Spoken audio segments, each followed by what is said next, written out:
lugar, oo. Ito, sobrang init. Oo, grabe. Kahit may electric pump ka na, grabe. Ano yung init. Ito nga, oo. Nandito ako ngayon sa tapat yung electric fan, mainit pa din. Kaya, ingat tayo lagi. Oo. Nakadalawang linggo na ako. Kaya, kailangan talaga maligo tayo. Hindi yung, ano, oo, alam niyo naman, di ba? Kaya ako naliligo ako lagi. Mahirap kasi yung, ma,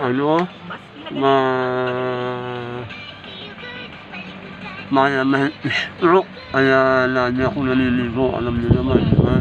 Ang panahon ngayon, oo. Kaya ligo-ligo lang, ha? Ba't kayong, oo, iaalis ko muna. Oo, para makagalaw-galaw naman yung aking video. Ito lang dito ako sa kwarto. Nandiyan yung isda ko. Yung mga aso ko na doon sa labas.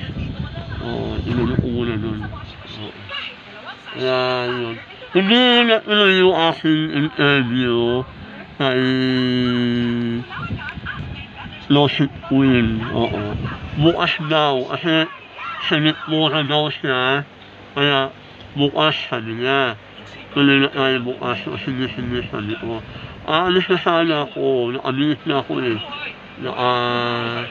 Nakasapatos na ako biglang na-message na ma-postpone daw muna ngayon ang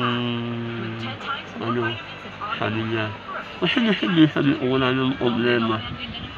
Di ba baka mamaya nga kung makpano siya. Kaya na-postpone.